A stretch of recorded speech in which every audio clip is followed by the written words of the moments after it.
Someone that makes sins, in essence, he's making his soul very sick, because his soul is pure. So when you add sins to this pure soul, you're dirtying the soul, you're marking the soul with, things that are against it. You're making it very sick, you're infecting it with spiritual disease. So now all of a sudden this soul is going to desire things that are bad for it. It's going to think that the things that are bad for it are good for it, and the things that are good for it are bad for it. Meaning he's going to think that the strip club is good, even though it's bad for him. The girlfriend is good, even though it's bad for it. Going to a mixed wedding is good, even though it's bad for him. Eating not kosher, good, but it's bad for all these things are bad, but that's what he desires only. Because his soul is sick. And the things you want to tell him, listen, come to Shiur Torah.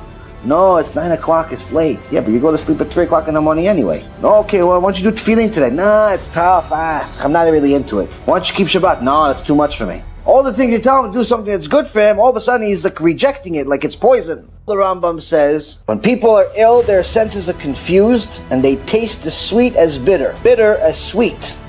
They consider things that are pleasurable to be disagreeable and will powerfully desire and will derive pleasure. They'll actually enjoy these bad things. It's not that they're just doing bad things and they hate them.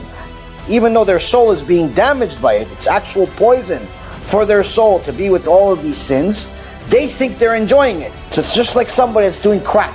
He thinks he's enjoying it. 5 minutes, 10 minutes, an hour, whatever he gets high for. But then he crashes. They consider things that are pleasurable to be disagreeable, will powerfully desire and will derive pleasure from the things that will not gratify the healthy at all.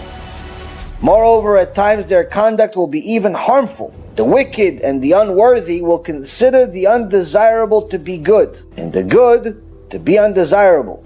For the wicked will seek motives that are in fact evil, and yet because of the infirmity of the spirit, he will deem them to be good. When an ill person becomes aware of his illness, when somebody finally wakes up and realizes, okay, I'm sick.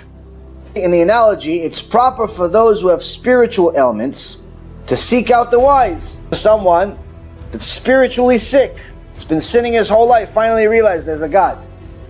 Finally realized that in order to have shlom bayit, you have to be loyal to your wife.